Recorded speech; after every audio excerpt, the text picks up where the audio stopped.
L'horloge sur le mur de la cuisine indique 8 heures, et je suis toujours assis ici, fixant la table que j'ai préparée il y a des heures. C'est mon 38e anniversaire, et l'appartement semble trop grand, trop silencieux. J'ai passé la matinée à tout arranger comme il faut, des assiettes propres, des verres polis, un centre de table avec des lys blancs que j'ai pris parce qu'ils avaient l'air pleins d'espoir.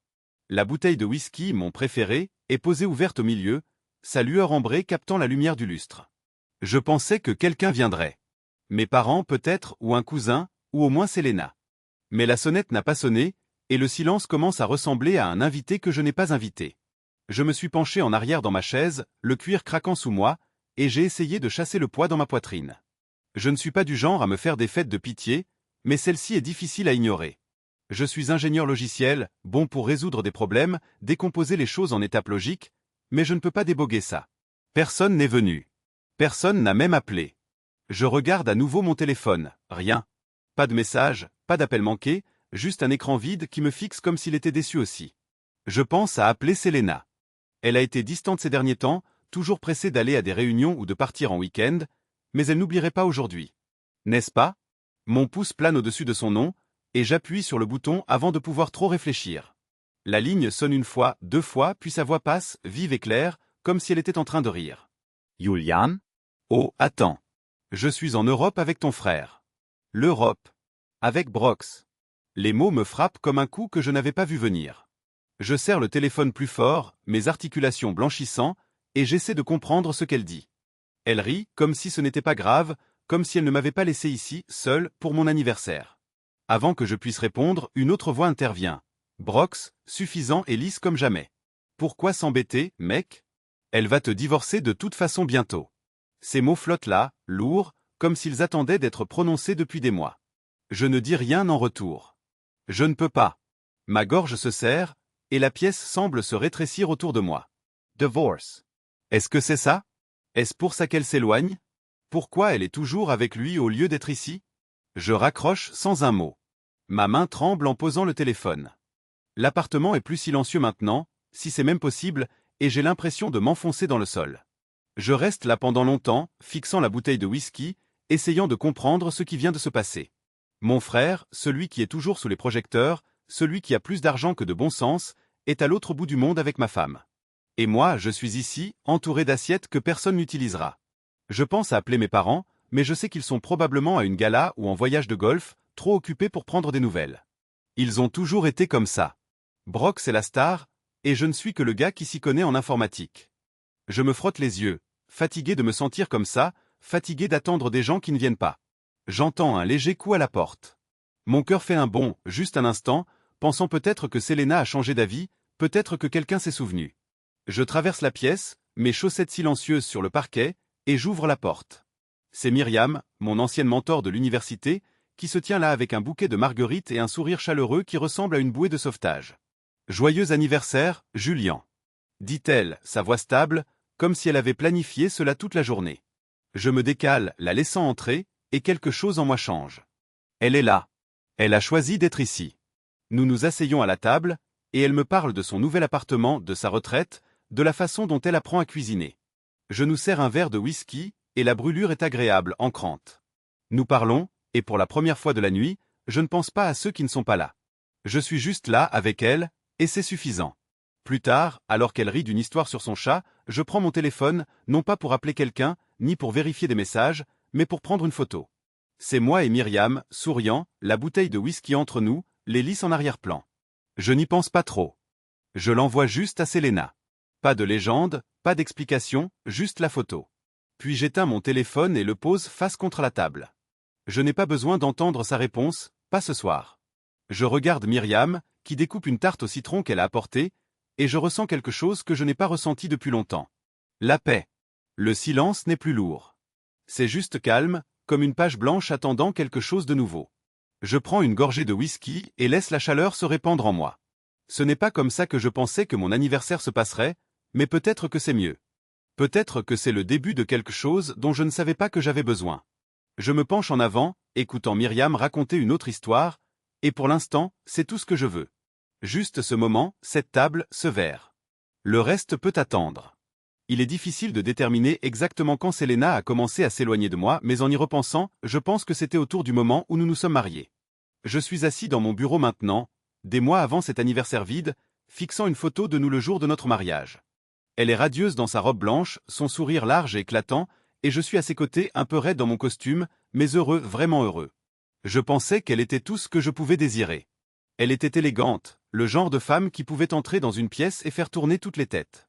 En tant que cadre en marketing, elle avait ce don pour parler aux gens, les faire se sentir importants, que ce soit lors d'un gala chic ou dans un café. Je ne suis pas comme ça. Je suis plus silencieux, plus à l'aise derrière un écran d'ordinateur, à créer des logiciels qui améliorent les choses, comme des systèmes pour les hôpitaux afin de gagner du temps dans des vies. Mais Selena, elle pouvait charmer n'importe qui, et pendant un moment, je pensais qu'elle m'avait choisi parce qu'elle voyait quelque chose en moi que les autres ne voyaient pas. J'avais tort.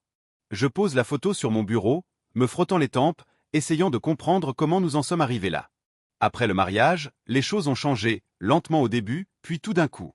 Elle a cessé de me demander comment s'était passée ma journée, a cessé de s'asseoir avec moi sur le canapé pour regarder ces vieux films de science-fiction que nous aimions tous les deux. Je rentrais du travail, la tête pleine de codes et de délais, et elle était sur son téléphone, à envoyer des messages ou à faire défiler l'écran, à peine en levant les yeux. C'est des trucs de travail, disait-elle si je demandais, mais sa voix était toujours aiguë, comme si j'interrompais quelque chose de plus important. J'ai essayé de ne pas y penser, je me suis dit qu'elle était occupée, que son travail demandait beaucoup. Mais ensuite, les week-ends ont commencé à disparaître. Mais la vérité, c'est que je commençais à me sentir comme un étranger dans mon propre appartement. Je me suis penché en arrière dans ma chaise, le bourdonnement de mon ordinateur remplissant le silence. Je pense à Brox, mon frère, et à la façon dont il est plus présent ces derniers temps, pas avec moi, mais avec elle. Il a toujours été le bruyant. Le gars qui dépense de l'argent comme si c'était rien. Celui dont nos parents se vantent à chaque dîner de famille. Il a ses affaires immobilières, ses voitures Tapax en grave-l'œil, et une façon de parler qui fait que les gens accrochent à ses mots. Je ne suis pas jaloux de lui, pas vraiment, mais j'ai toujours su qu'il attirait l'attention que je n'ai jamais eue. Donc, j'étais l'enfant qui réparait l'ordinateur de la famille, qui construisait des applications pour le plaisir, mais pour eux, j'étais juste bon avec la technologie. Brox était la star, et moi, j'étais l'ombre. Alors, quand Selena a commencé à passer du temps avec lui, appelant ça des choses de famille, je ne me suis pas posé de questions au début. Je voulais croire que c'était innocent, qu'ils se liaient juste parce qu'elle faisait maintenant partie de la famille. Mais il y a eu cette nuit-là, il y a peut-être 6 mois que je n'arrive pas à oublier. Je suis rentré tôt d'une longue session de codage, et ils étaient dans notre salon, riant autour de verres de vin. L'air était lourd, comme si j'étais entré dans quelque chose que je n'étais pas censé voir. « Oh, Julian, tu es de retour » dit-elle, sa voix trop enjouée, et Brox se contenta de sourire, s'affalant sur le canapé comme s'il était chez lui. Je murmurai quelque chose sur le fait que j'étais fatigué et je suis allé me coucher, mais je suis resté là pendant des heures, fixant le plafond, me demandant pourquoi je me sentais si petit dans ma propre maison. Après cela, c'est devenu pire. Elle mentionnait Brox en passant, comment il l'avait emmené dans un restaurant exclusif, comment il connaissait toutes les bonnes personnes pour sa carrière. J'écoutais, hochant la tête, essayant d'être compréhensif, mais chaque mot semblait être une brique s'accumulant entre nous. J'ai commencé à remarquer comment elle s'illuminait quand elle parlait de lui, comment ses yeux brillaient d'une manière qu'il n'avait pas fait pour moi depuis des mois. Je lui demandais parfois de rester à la maison, peut-être de dîner ensemble, mais elle me renvoyait en disant qu'elle avait des projets, et je finissais par manger seul à la table de la cuisine, la télévision allumée juste pour remplir le silence. Je ne suis pas fier de ça, mais j'ai commencé à vérifier son téléphone quand elle était sous la douche, pas tout le temps, juste 1 ou 2 fois. Les messages n'étaient pas flagrants, mais ils étaient là. Brox lui envoyant des mèmes, elle répondant avec des émojis riants, des projets de se retrouver pour prendre un verre. Rien que je puisse pointer du doigt et dire « c'est mal », mais assez pour me tordre l'estomac. Je ne l'ai jamais confronté. Je ne savais pas comment. Je ne suis pas le genre de gars qui crie ou qui fait une scène. Je résous les problèmes logiquement, étape par étape, mais ce n'était pas un bug que je pouvais corriger avec quelques lignes de code. Je regarde à nouveau la photo de mariage, et elle semble appartenir à la vie de quelqu'un d'autre. Je l'aimais complètement, silencieusement, comme je fais tout, mais maintenant je commence à voir que j'étais juste un bruit de fond pour elle. Elle voulait être sous les projecteurs, et je ne pouvais pas lui donner ça, pas comme Brox le pouvait. Je ferme les yeux, laissant le poids de tout cela s'installer. Je ne sais pas ce qui m'attend, mais je sais que je ne peux pas continuer à vivre comme ça, à m'effacer dans les murs de ma propre histoire. J'ai besoin de trouver un moyen de compter à nouveau, pour moi-même si ce n'est pour personne d'autre. Je suis assis sur le canapé de mon appartement, une semaine avant mon anniversaire, mon ordinateur portable ouvert mais inutilisé sur la table basse. L'écran est devenu noir, reflétant mon visage, et je reconnais à peine le gars qui me regarde. Des yeux fatigués, une mâchoire qui a été serrée trop longtemps. J'essaie de me concentrer sur le travail, une nouvelle fonctionnalité pour le logiciel de l'hôpital que je construis depuis des années, mais mon esprit dérive vers ma famille, vers la façon dont ils m'ont toujours fait sentir que je ne suis pas tout à fait à la hauteur. Ce n'est pas un nouveau sentiment, mais ce soir il est plus aigu, comme une écharde que je ne peux ignorer. Personne ne m'a contacté au sujet de mon anniversaire, même pas un texto pour demander si je fais quelque chose de spécial.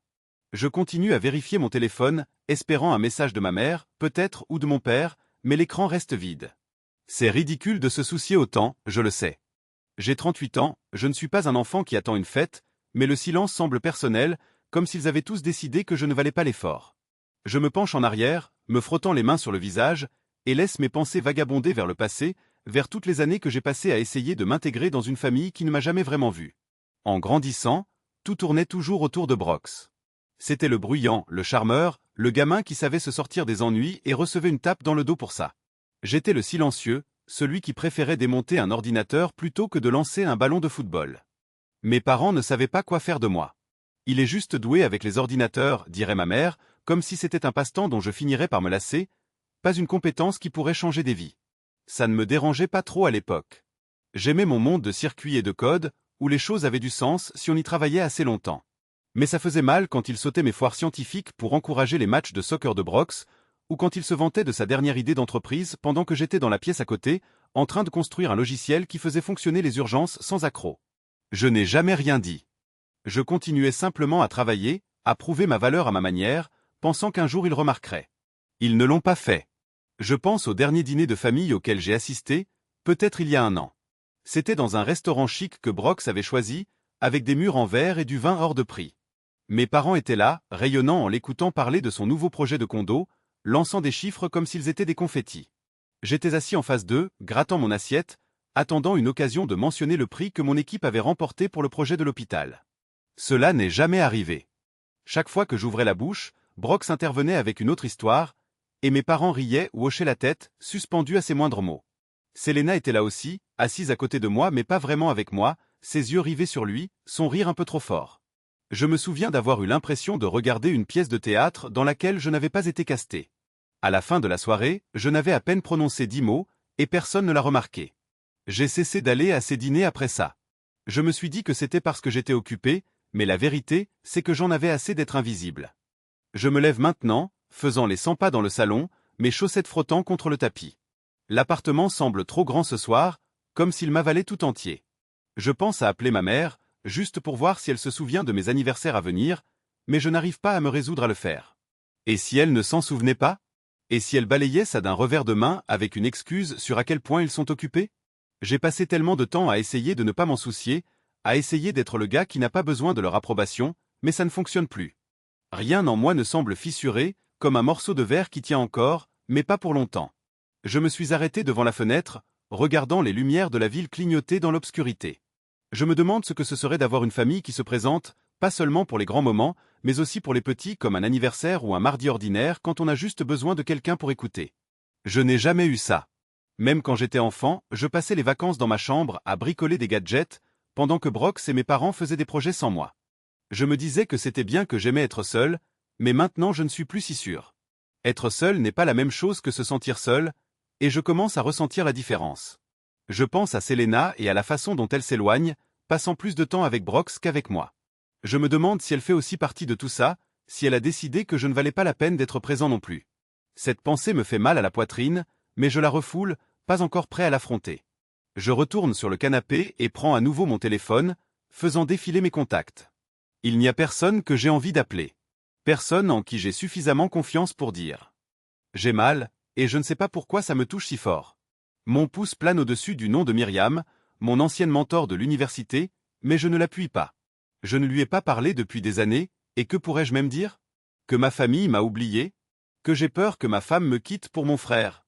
Ça sonne pathétique, même dans ma tête. Je pose le téléphone et ferme les yeux, laissant le silence s'installer sur moi. Ce n'est plus juste de la négligence. Mais quelque chose de plus grand, quelque chose qui se construit depuis des années.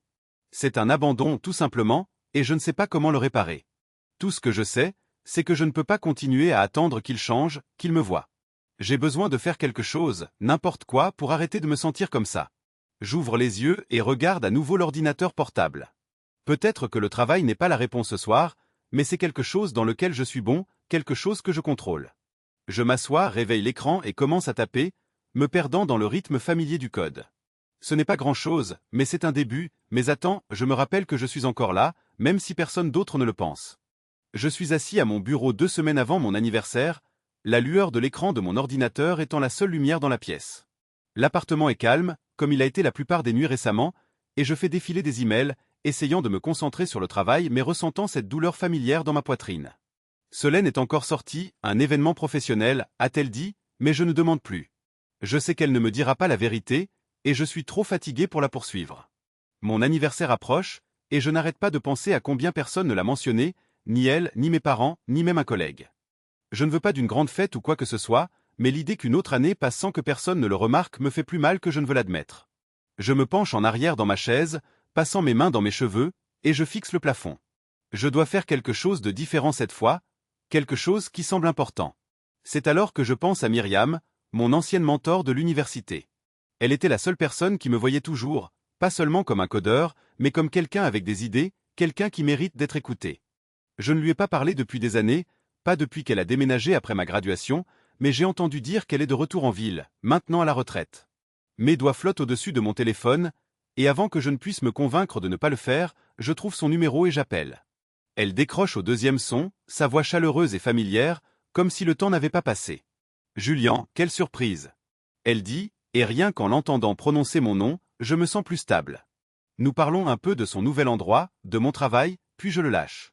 Je vais bientôt avoir 38 ans, et je veux organiser un petit dîner, juste quelques personnes. Viendrais-tu ? Il y a une pause, et je retiens mon souffle, inquiet d'avoir dépassé les limites, mais elle dit alors avec plaisir. Dis-moi quand t'es où. Je raccroche en me sentant plus léger, comme si j'avais fait un pas vers quelque chose de réel. Avance rapide jusqu'à la nuit de mon anniversaire, et je suis debout dans mon appartement, la table dressée avec des assiettes que j'ai polies moi-même, la bouteille de whisky que j'ai choisie il y a des semaines attendant au centre. L'horloge indique plus de 7 heures, et personne n'est là. Ni Selena, ni ma famille. Personne. J'essaie de ne pas vérifier mon téléphone, mais je ne peux pas m'en empêcher, toujours pas de message, pas d'appel. J'ai appelé Selena plus tôt, et elle a ri en parlant d'être en Europe avec Brox, sa voix suffisante interrompant la conversation à propos du divorce.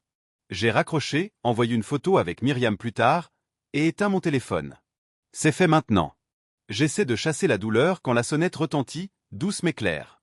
Mon cœur s'élève, juste un instant, et je traverse la pièce pour ouvrir. C'est Myriam, debout dans le couloir avec un bouquet de marguerites et un plat recouvert de papier aluminium qui sent le citron et le sucre. « Joyeux anniversaire », dit-elle, ses yeux se plissant avec un sourire qui ressemble à un foyer. Je me décale, la laissant entrer, et le poids que je portais toute la journée commence à se relâcher. Elle met les fleurs dans un vase que je ne savais même pas que j'avais. Rien sur le fait qu'elle a expérimenté la pâtisserie depuis sa retraite. « C'est une tarte au citron », dit-elle en découvrant le plat. J'espère qu'elle est comestible. Je ris, le son me surprenant, et je prends 2 verres pour le whisky. Nous nous asseyons à la table, et elle lève son verre, me regardant droit dans les yeux. « À toi, Julie, dit-elle, à l'homme qui construit des choses qui comptent, même quand personne ne regarde. » Ces mots me touchent profondément, non pas parce qu'ils sont élégants, mais parce qu'ils sont vrais. Elle me voit comme j'ai toujours voulu être vue, et pour la première fois ce soir, je sens que je suis à la hauteur. Nous parlons de tout, de ces années d'enseignement, de mon dernier projet, de la façon dont les villes ont changé depuis que nous nous sommes rencontrés. Elle me parle d'un élève qu'elle avait et qui lui rappelait moi quelqu'un de calme, mais féroce quand il s'agissait de résoudre des problèmes.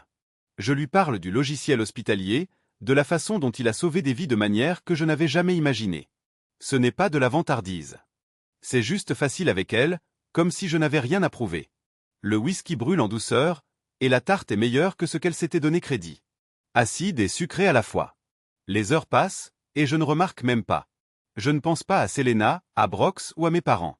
Je suis juste ici dans ce moment, avec quelqu'un qui est venu quand personne d'autre ne l'a fait. Plus tard, quand nous débarrassons les assiettes, je prends mon téléphone sans réfléchir et je prends une photo de nous. Mes bras autour de son épaule, et nous sourions toutes les deux, la bouteille de whisky et les fleurs en arrière-plan. Je ne prévois pas de l'envoyer. C'est juste pour moi, un rappel de cette nuit. Mais ensuite, je pense à Selena, à son rire quand elle a dit qu'elle était avec Brox, et j'ouvre mes messages. J'envoie la photo, pas de mots, juste l'image. Ce n'est pas pour la rendre jalouse ou pour me venger. C'est pour fermer une porte, pour dire que je n'ai pas besoin d'elle pour que cette journée compte. Je rallume mon téléphone et le pose, ressentant un calme que je n'ai pas eu depuis des mois. Myriam raconte une histoire sur son chat qui a renversé une plante, et un rire, vraiment un rire, pour la première fois de la journée. L'appartement ne semble plus vide. C'est juste nous, cette table, cette nuit, et c'est plus que ce que je pensais avoir. Je verse un autre verre de whisky et me réinstalle dans ma chaise, laissant sa voix remplir la pièce. Ce n'est pas l'anniversaire que j'avais prévu, mais c'est celui dont j'ai besoin, et pour l'instant, c'est suffisant. C'est le matin après mon anniversaire, et je suis assis à la table de la cuisine. Les restes de la nuit dernière sont encore éparpillés autour de moi, des verres de whisky vides, une tarte au citron à moitié mangée, la marguerite que Myriam a apportée se penchant légèrement dans son vase. L'appartement est à nouveau silencieux, mais ce n'est pas le silence lourd d'hier. C'est plus doux, comme si le monde me donnait un moment pour respirer. Mon téléphone est éteint depuis que j'ai envoyé cette photo de moi avec Myriam, Dessolina, et je ne suis pas prêt à le rallumer. Je sais ce qui m'attend, des appels manqués, des textos, peut-être même des messages vocaux, et je n'ai pas l'énergie de les gérer encore. Je sirote mon café, la tasse chaude contre mes paumes, et je pense à la nuit dernière, à comment Myriam est restée jusqu'à presque minuit, à comment nous avons parlé de choses que je n'ai pas dites à voix haute depuis des années.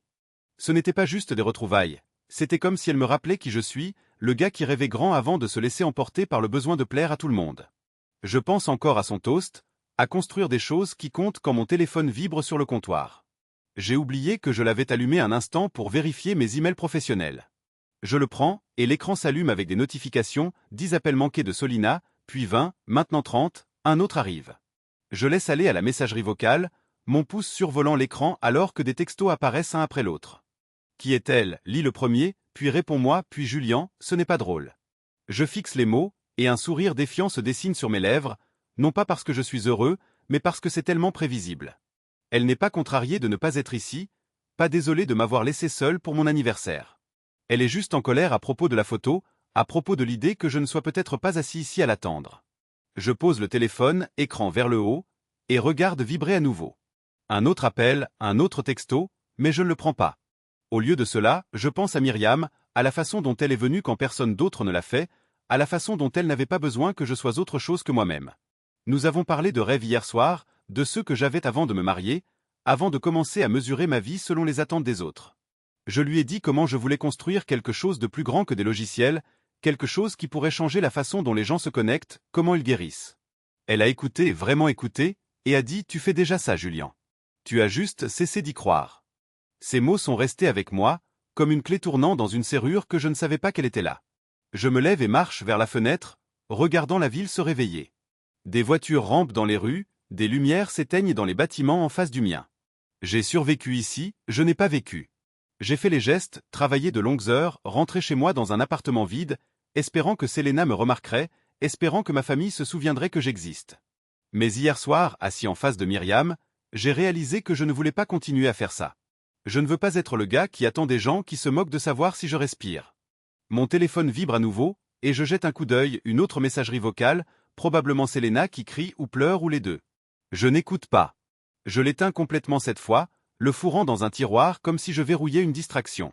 Je n'ai pas besoin d'entendre sa voix pour savoir ce qui est réel. Il est parti depuis des mois, peut-être plus longtemps, et j'ai été trop têtu pour l'admettre. Je pense aussi à Brox, à son commentaire suffisant au téléphone hier, au divorce comme si c'était un fait accompli. Peut-être que c'est le cas. Peut-être que c'est vers cela que tout cela a toujours conduit. Mais si c'est fini, ce ne sera pas selon leurs conditions, ce sera selon les miennes. Je retourne à la table, ramassant les verres à whisky et les portant à l'évier. La routine de les laver, de les sécher, de les ranger me semble ancrante, comme si je faisais de la place pour quelque chose de nouveau. Je pense encore à Myriam, à la façon dont elle a parlé d'intégrité hier soir, à la façon dont l'amour n'est pas juste un sentiment, c'est un choix, un engagement à être présent même quand c'est difficile. Je ne l'ai pas eu, ni de Selena, ni de ma famille. Mais je l'ai eu hier soir, et ce petit moment chaleureux avec quelqu'un qui ne me devait rien mais a choisi d'être là quand même. Je me sèche les mains et me rassois, fixant la tarte. Je me coupe une part, même s'il est à peine 9 heures du matin, et je prends une bouchée. L'acidité me réveille, et je souris pensant au rire de Myriam quand elle m'avertit que cela pourrait ne pas être parfait. C'est mieux que parfait, c'est honnête. Je mange lentement, laissant mes pensées se poser. Je ne sais pas ce qui vient ensuite, pas exactement, mais je sais que je ne peux pas rester ici dans cet appartement, dans cette vie, à attendre que les choses changent. J'ai besoin de bouger, de construire, de trouver des gens qui me voient comme Myriam le fait. Je pense à mon travail, au logiciel dans lequel j'ai investi des années, aux vies qu'il a touchées sans que je prenne jamais de crédit. Peut-être qu'il est temps de sortir de l'ombre, d'arrêter de me cacher derrière mon code et de commencer à revendiquer ce que j'ai fait. Je finis la tarte en me penchant en arrière, me sentant un peu plus stable. La journée s'étend devant moi, et pour la première fois depuis longtemps, elle ne semble pas être quelque chose à survivre. Elle ressemble à une chance de tout recommencer, de découvrir ce que je veux, pas ce que je suis censé vouloir. Je n'ai pas besoin des appels de Selena, des provocations de Brox ou de l'approbation de mes parents. J'ai besoin de moi, de mes idées, de ma force, de mes choix. Je me lève, prends mon ordinateur portable et ouvre un nouveau document. Ce n'est pas du code cette fois, juste une page blanche. Je ne sais pas encore ce que je vais écrire, mais cela me semble juste, comme le premier pas vers quelque chose que je ne peux pas nommer mais dont j'ai besoin. Le téléphone reste dans le tiroir, et le monde reste là dehors. Pour l'instant, c'est juste moi, et c'est suffisant. Cela fait une semaine depuis mon anniversaire, et je me tiens au milieu de mon appartement, entouré de cartons que j'ai emballés toute la matinée. L'endroit semble plus petit d'une certaine manière. Dépouillé des choses qui le rendaient à moi, des livres, des photos encadrées, la tasse à café que j'utilisais toujours. Je déménage, non pas parce que je ne peux pas me permettre de rester, mais parce que je ne peux plus vivre dans un espace qui ressemble à un musée d'une vie que je ne veux plus. Selena est toujours en Europe, elle n'est pas rentrée depuis avant mon anniversaire, et je n'attends pas qu'elle revienne. J'en ai fini d'attendre qui que ce soit. Je scotche un carton de vêtements, mes mains agissant en pilote automatique, et je pense aux étapes que j'ai franchies ces derniers jours. J'ai commencé le matin après mon anniversaire, quand j'ai éteint mon téléphone et décidé que je devais prendre le contrôle. Je me suis assis à mon bureau, j'ai fait une liste de ce que je devais faire, et je me suis mis au travail. D'abord, j'ai sauvegardé tous mes projets technologiques essentiels, des années de code, de design, tout ce que j'ai construit pour le logiciel de l'hôpital et au-delà.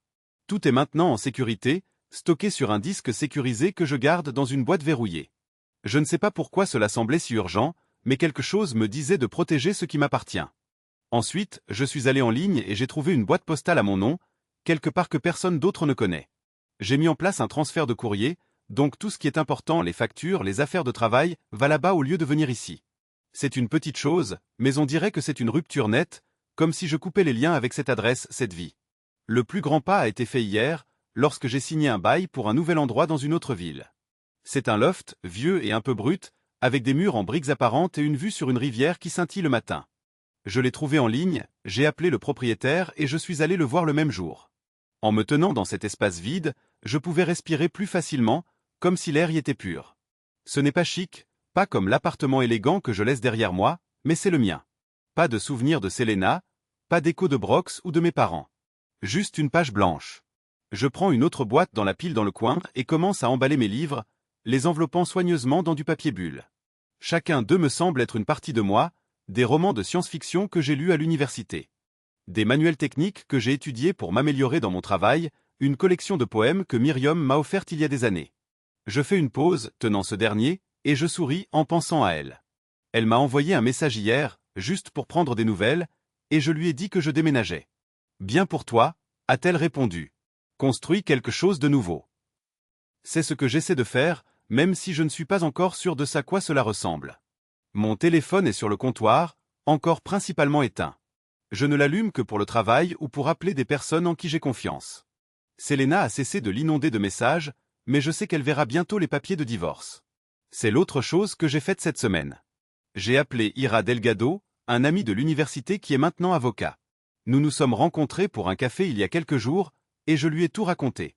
Les voyages de Selena avec Brox, la façon dont elle s'éloigne, l'appel d'anniversaire où il a parlé de divorce comme si c'était son idée. Ira a écouté, n'a pas jugé, a juste hoché la tête et a dit « Tu veux t'en sortir ? Je vais le faire proprement. » Je lui ai dit que je ne voulais pas me battre, juste une séparation équitable, et il a dit qu'il rédigerait les papiers. Ils sont prêts maintenant, dans une enveloppe sur mon bureau, adressée à Selena à son bureau puisque je ne sais pas où elle reste. J'ai écrit une note à joindre avec eux. Rien de fâché ou de dramatique, juste une ligne. Tu es parti bien avant moi. C'est vrai, et le dire, même sur papier, ressemble à laisser tomber quelque chose de lourd. Je porte une boîte jusqu'à la porte, l'empilant avec les autres pour les déménageurs que j'ai engagés. La logistique est simple. La plupart de mes meubles restent, puisque le nouveau lieu est meublé, et je ne veux rien qui me rappelle ici. Je garde mon matériel technologique, mes livres, mes vêtements, et quelques petites choses, comme les verres à whisky de mon anniversaire. Tout le reste peut partir. Je jette un coup d'œil autour de moi, m'assurant que je n'ai rien oublié, et aperçois un cadre photo sur une étagère, une photo de moi et Selena à la plage l'année dernière. Je le prends, étudiant son sourire, et me demande quand cela a cessé d'être réel. Je ne me sens pas triste, pas exactement, juste distant, comme si je regardais la vie de quelqu'un d'autre. Je le repose, le laissant pour qu'elle le trouve ou pas. Peu importe maintenant. Je me dirige vers la cuisine, prends un verre d'eau, et m'appuie contre le comptoir, pensant à ce qui vient ensuite. La nouvelle ville est à quelques heures, assez loin pour donner l'impression d'un nouveau départ, mais assez proche pour le travail si je dois revenir. J'ai une réunion avec mon équipe demain, et je leur dirai que je travaille à distance pendant un moment. Ils s'en moqueront, mon code est solide, et j'ai toujours livré. Mais une partie de moi se demande si je suis prêt à m'affirmer d'autres manières, à arrêter de me cacher derrière mon travail, et à commencer à le revendiquer. Je secoue la tête, repoussant cette pensée pour l'instant. Un pas à la fois. Je retourne à mon bureau, prends l'enveloppe avec les papiers de divorce, et la glisse dans mon sac. Je la déposerai chez un service de messagerie plus tard, en m'assurant qu'elle arrive à son bureau avant qu'elle ne revienne d'Europe. Je ne sais pas comment elle réagira, peut-être qu'elle appellera, peut-être qu'elle viendra, mais je n'en ai plus peur. Je ne fuis pas. Je marche vers quelque chose de mieux, quelque chose que je choisis. Je prends mes clés, jette un dernier coup d'œil à l'appartement, et sors, verrouillant la porte derrière moi. Le couloir est silencieux, l'air frais contre ma peau. Je me sens plus léger, comme si j'avais perdu une couche de quelque chose dont je n'avais pas besoin. L'ascenseur sonne, et je monte à l'intérieur, prêt à laisser cet endroit derrière moi. Quoi qu'il arrive ensuite, je ne regarde pas en arrière. Je suis dans ma nouvelle ville depuis une semaine maintenant, et je me tiens dans le loft que j'ai loué, le soleil du matin déversant sa lumière à travers les grandes fenêtres et peignant les murs en briques en or. L'endroit est encore dépouillé. Juste un lit, un bureau, mon matériel technologique et quelques cartons que je n'ai pas encore déballés, mais ça me semble juste, comme si je pouvais respirer ici. Je sirote un café dans une tasse ébréchée que j'ai trouvée dans un magasin de seconde main, regardant la rivière scintillante en bas, et pensant à combien cela est différent de la vie que j'ai laissée derrière moi. Les papiers de divorce sont en route vers Célina, mon ancien appartement est vide, et pour la première fois depuis des années, je n'attends l'approbation de personne d'autre. Mais ce n'est pas seulement le déménagement qui me fait sentir ainsi, c'est ce que j'ai commencé à reprendre, à commencer par mon travail. La plupart des gens ne savent pas que je suis celui derrière Medeval, une plateforme de données qui a changé la façon dont les hôpitaux partagent l'information. Elle vaut maintenant plus de 80 millions de dollars, mais je n'en ai jamais parlé, je n'en ai jamais eu besoin. Je l'ai construite discrètement, laissant les autres sous les projecteurs pendant que je me concentrais sur son amélioration. C'était bien quand je pensais avoir une famille, une femme, des gens qui me voyaient pour plus que mon code. Mais maintenant, avec personne pour moi, je commence à voir la puissance dans ce que j'ai créé, non pas pour me vanter, mais pour me tenir sur mes propres jambes. Je pose ma tasse et me dirige vers mon bureau, où mon ordinateur portable est ouvert sur un email d'une ancienne collègue, Sarah, qui organise une conférence technologique. Elle me demande de prendre la parole le mois prochain, dit que les gens parlent des dernières mises à jour de Medeval. Je n'ai pas beaucoup fait de choses publiques auparavant, Brox était toujours celui qui charmait les foules, mais je tape une réponse rapide, disant que je suis partant. C'est un petit pas, mais cela ressemble à la revendication de quelque chose que j'ai ignoré trop longtemps. Je me suis penché en arrière dans ma chaise, pensant à comment je suis arrivé ici.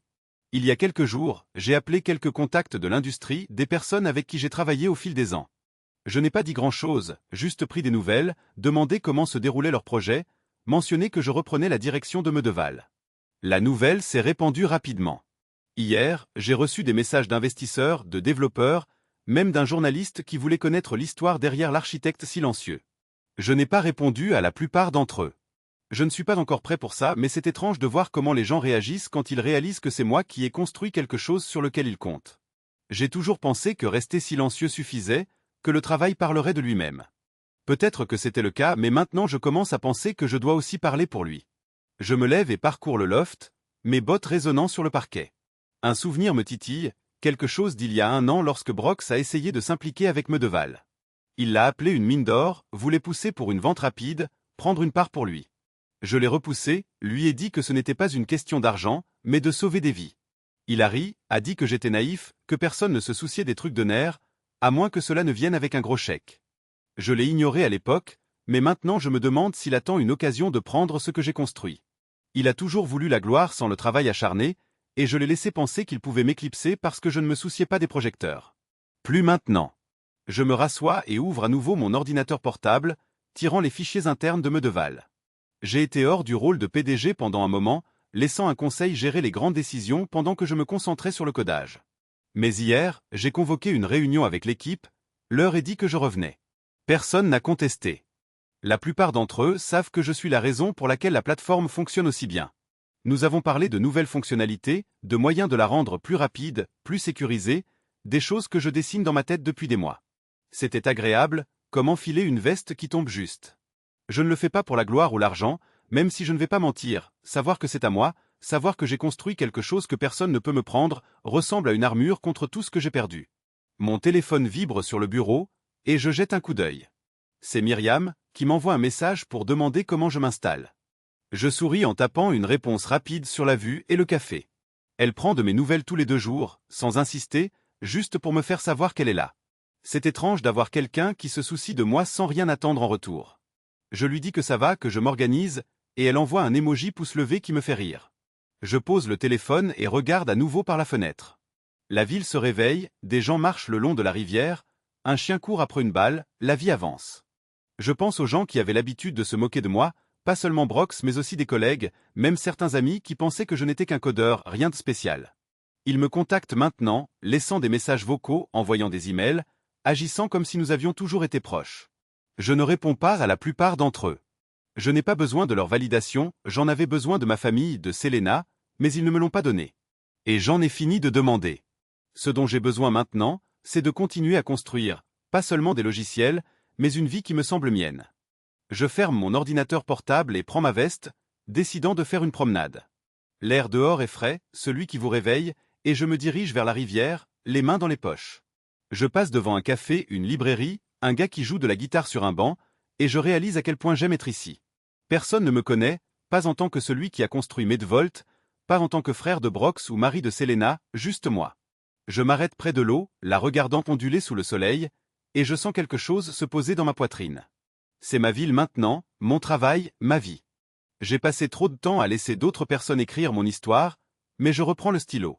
Peu importe les prochaines réunions, discours, peut-être même faire face à Selena quand elle recevra ses papiers, ce sera selon mes conditions. Je me retourne vers le loft, prêt à déballer une autre boîte, peut-être à appeler Sarah au sujet de cette conférence. Le monde commence à voir ce que j'ai construit, mais plus que cela, je commence à le voir moi-même. Je suis assis dans mon loft, la lumière de l'après-midi filtrant à travers les fenêtres, projetant de longues ombres sur les murs en briques. Cela fait un mois que j'ai emménagé ici, et l'endroit commence à ressembler à un chez-moi, des livres sur les étagères, un tapis que j'ai trouvé dans un marché, mon matériel technologique bourdonnant doucement sur le bureau. Je travaille sur une nouvelle mise à jour pour Medvolt, mes doigts tapant du code, mais mon esprit est à moitié sur l'email que j'ai reçu ce matin d'Ira, mon ami avocat. Il dit que Selena est de retour d'Europe, et qu'elle est furieuse. Les papiers de divorce sont arrivés à son bureau hier, et elle a déjà appelé, exigeant une réunion. J'ai dit à Ira de s'en occuper, de garder cela propre, mais je sais qu'elle ne laissera pas passer cela en silence. Je me penche en arrière dans ma chaise, me frottant les yeux, et pense à ce qui s'en vient. Je n'ai pas peur, pas exactement, juste prêt à tourner cette page pour de bon. Mon téléphone est resté silencieux depuis que j'ai changé de numéro, ne donnant le nouveau qu'aux personnes en qui j'ai confiance, comme Ira et Myriam. Selena ne l'a pas, et Brox non plus, ce qui ressemble à une petite victoire. J'ai entendu par un ami commun qu'elle s'est présentée à l'ancien appartement la semaine dernière, l'a trouvé vidé, mes clés sur le comptoir, et son accès à nos comptes joints coupés.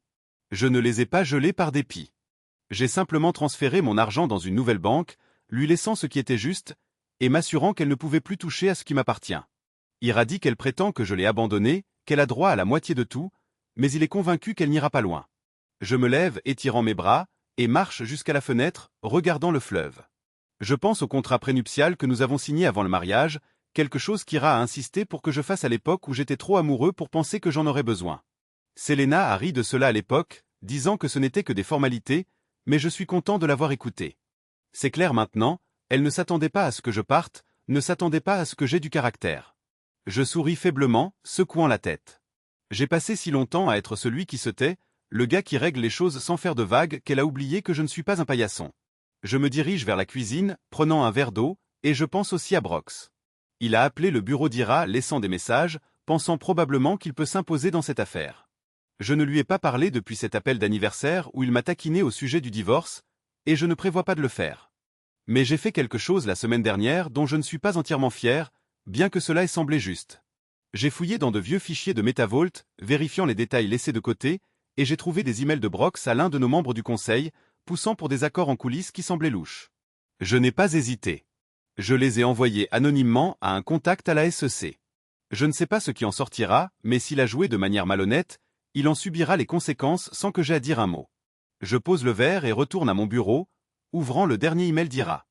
Il est prêt pour l'audience sur la propriété la semaine prochaine, dit qu'il a tout ce dont nous avons besoin, un relevé bancaire, le contrat de mariage, même des images de sécurité de notre ancien immeuble. Je ne savais pas pour cette dernière partie jusqu'à ce qu'il en parle. Apparemment, la caméra a filmé Selena quittant avec Brox pour ses week-ends dont elle parlait toujours, encore et encore, bien avant mon anniversaire. Ce n'est pas seulement la preuve qu'elle était absente. C'est la preuve qu'elle n'a jamais vraiment été là. Je ne me sens pas vindicatif, juste fatigué, comme si je voyais enfin la vérité que j'ai ignorée trop longtemps. J'ai fermé l'ordinateur portable et me suis adossé, pensant à ce qu'Ira a dit à propos de l'audience. Selena va demander une pension alimentaire, peut-être même une part de Metavolt, mais Ira est prêt à mettre fin à cela. Il dit que le contrat de mariage est en béton, et les images rendront ses revendications désespérées.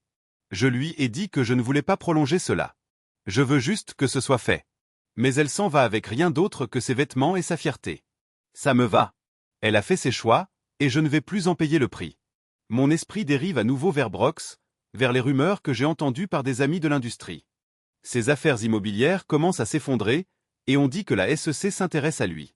Je ne sais pas si c'est à cause de ce que j'ai envoyé, mais une partie de moi espère que c'est le cas. Il a passé des années à agir comme s'il était intouchable, comme si j'étais juste son frère nerf, qui ne rattrapera jamais son retard. Mais j'ai construit quelque chose de réel, quelque chose qui compte, et il ne peut pas me l'enlever, peu importe à quel point il parle fort. Je me lève et fais les 100 pas dans le loft, sentant le plancher en bois craquer sous mes bottes. L'audience va être difficile, non pas parce que j'ai peur de perdre, mais parce que cela signifiera lui faire face, peut-être lui aussi. Je ne veux pas voir leur visage, je ne veux pas entendre leurs excuses. Je veux juste avancer, continuer à construire cette vie que je commence à apprécier. Je pense à la conférence à laquelle je vais bientôt parler, aux nouvelles fonctionnalités de Metavolt que mes équipes vont déployer. Ces choses comptent, non pas parce qu'elles sont bruyantes ou tapax en grave l'œil, mais parce qu'elles sont à moi et qu'elles sont bonnes. Je m'arrête à la fenêtre à nouveau, regardant la ville s'installer dans le crépuscule. Je ressens un calme que je n'attendais pas, comme si je me tenais sur un sol solide pour la première fois depuis des années. Selena peut se mettre en colère, Brox peut se tortiller, mais ils n'ont plus le droit d'écrire mon histoire. Je ne suis pas le gars qui reste assis tranquillement pendant qu'ils prennent ce qu'ils veulent. Je suis le gars qui a construit un empire que personne n'a vu venir, et je ne vais pas l'abandonner. Je retourne à mon bureau, prends mon téléphone et envoie un message à Ira. Fais ce que tu dois faire. Je suis prêt. Puis je le pose et regarde autour du loft, mon espace, ma vie. Quoi qu'il arrive lors de cette audience, je sortirai libre, et ils ne peuvent pas toucher à ça. J'ouvre à nouveau mon ordinateur portable, non pas pour travailler, mais pour afficher une photo de mon anniversaire, celle avec Myriam et moi souriant. Je n'ai besoin de prouver quoi que ce soit à Selena ou Brox. J'ai juste besoin de continuer à être le gars sur cette photo, celui qui commence à croire en lui à nouveau. Le soleil est presque parti maintenant, et la rivière est un ruban sombre en dessous. Je ferme l'ordinateur portable et décide de m'arrêter là pour la journée. Demain est une autre chance de construire, et je ne vais pas la gâcher. Je suis debout dans mon loft, l'odeur du pain frais et des légumes rôtis remplissant l'air alors que j'ajuste les bougies sur la table. Cela fait des mois que les papiers de divorce ont été signés, depuis l'audience où Selena est partie avec rien d'autre que ses sacs de créateurs, le visage renfrogné. Ce soir, j'organise un petit dîner, pas pour mon anniversaire ou une grande occasion, juste parce que j'en ai envie. L'espace semble vivant, une lumière chaude se reflétant sur les murs en briques, un doux murmure de musique d'un ami guitariste que j'ai rencontré dans un café local, des rires commençant déjà à émaner des quelques invités qui sont arrivés. J'ai une bouteille de whisky ouverte, le même que j'ai partagé avec Myriam pour mon anniversaire, et un assortiment de nourriture que j'ai aidé à préparer, bien que j'admette que les pains viennent d'une boulangerie au coin de la rue. Je ne suis pas un chef, mais j'apprends, et ça fait du bien d'essayer quelque chose de nouveau. Je jette un coup d'œil autour de moi prenant tout cela en compte, Myriam près de la fenêtre, discutant avec Ira, mon ami avocat qui tient un verre de vin et sourit comme s'il ne m'avait jamais vu aussi détendu. Il y a un couple de musiciens locaux qui s'installent dans le coin, accordant leur guitare, et un voisin que j'ai appris à connaître, un peintre qui a toujours une histoire à raconter. C'est un petit groupe, peut-être 10 personnes, mais ils sont ici parce qu'ils le veulent, parce qu'ils me voient, pas une version de moi qu'ils souhaiteraient que je sois.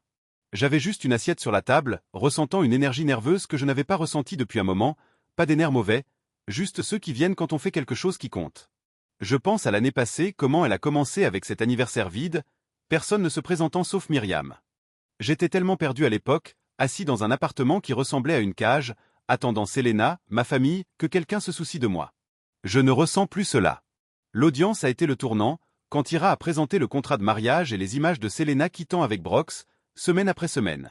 Elle a essayé de se défendre, disant que je l'avais repoussée, mais le juge n'y a pas cru. Elle est partie avec ce qu'elle avait apporté dans le mariage, ses vêtements, ses bijoux, son ambition, et je suis sorti en me sentant plus léger que je ne l'avais été depuis des années. Brox ne s'est pas présenté à l'audience, probablement trop occupé à éviter l'enquête de la SEC dont je l'avais informé. La dernière fois que j'ai entendu parler de lui, ses affaires s'effondraient, et il se faisait discret, mais je ne me soucie pas assez pour rester informé. C'est leur monde maintenant, pas le mien.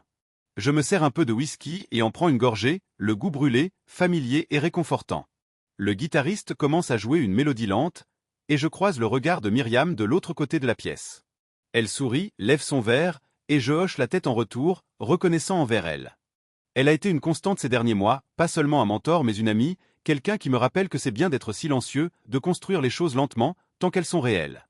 Je pense à la lettre que j'ai écrite il y a quelque temps que je n'ai jamais envoyée à ma famille.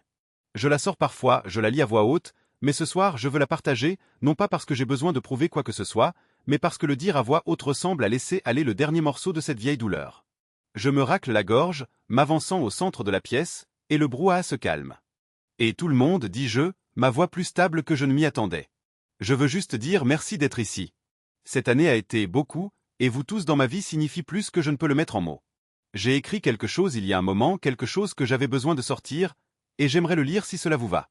Personne ne s'oppose, juste des hochements de tête ou des sourires, et je sors le papier plié de ma poche. Mes mains tremblent un peu, mais je le déplie et commence à lire. À ma famille, je n'ai jamais eu besoin que vous soyez fiers. J'avais juste besoin que vous soyez présents. Vous ne l'avez pas été. Et maintenant, moi non plus. Les mots flottent dans l'air, simples mais lourds, et je lève les yeux pour voir Myriam s'essuyer les yeux, Ira me faisant un petit signe de tête. Beaucoup d'applaudissements font un grand bruit, et je suis content qu'ils écoutent simplement, et que cela suffise.